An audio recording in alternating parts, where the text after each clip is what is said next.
this time around, the similarities between the breakaway faction of the NCP and the breakaway faction of the Shiv Sena.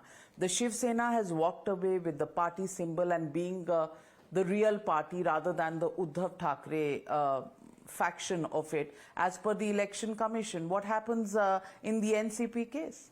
So as per the Election Commission, the numbers, because it's always by numbers, it's not by legality. That's the law, and that's been the law forever. And if the Election Commission feels the numbers are with Shinde, then as a matter of law, Uddhav is the oddball who has fallen away from his party, and he's not been able to keep his flock together. Now, other parts of the world, you see change in leadership. You've seen it in Scotland, where a Scottish lady has been put aside and a person of Asian origin has become the head of the SNP. You've seen it in the United Kingdom. All over the world, changes in political leadership happen. It's only in India where changes in political leadership becomes such an issue where families are involved. BJP has been through multiple presidents. Can you ever think of a Congress having a non-Gandhi nominee president? You can't. So Thackeray had to be a Thackeray. We do have one, Mallikarjun Kharge. I said non-Gandhi nominee.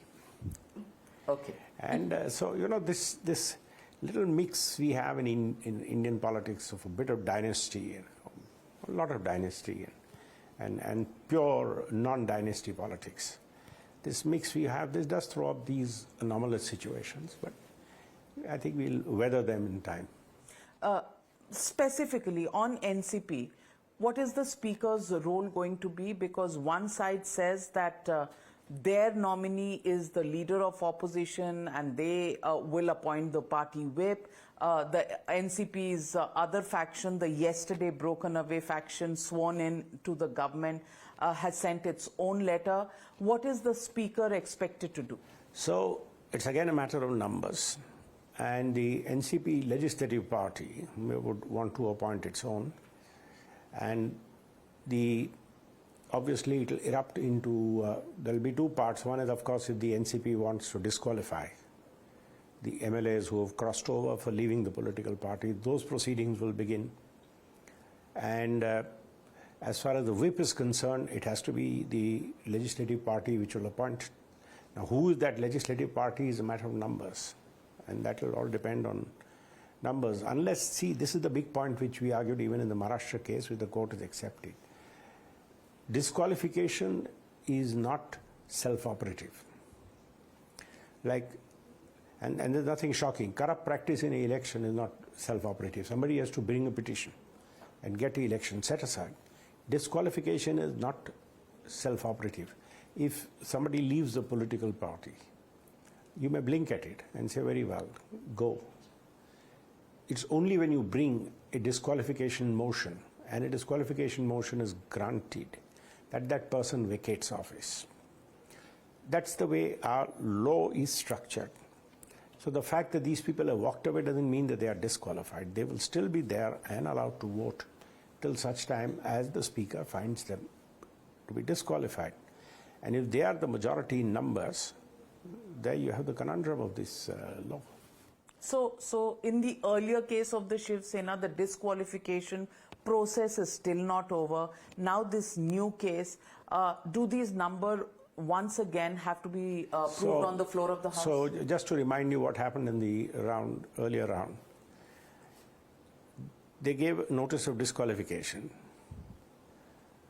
The Speaker gave 2 days' time for a reply. The rules require a week or 10 days or something. The petition was brought in Supreme Court, and Supreme Court only said, don't take any action for 10 days, which is what the rules in any case would have required. Because in theory, if you have to function as a tribunal, if you're given a week time for a reply, the replies are submitted, you study them, and then you give a hearing. So 10 days, heavens wouldn't have fallen, except in politics, sometimes 10 days is far too much, but that's the law. So you have to give that much time.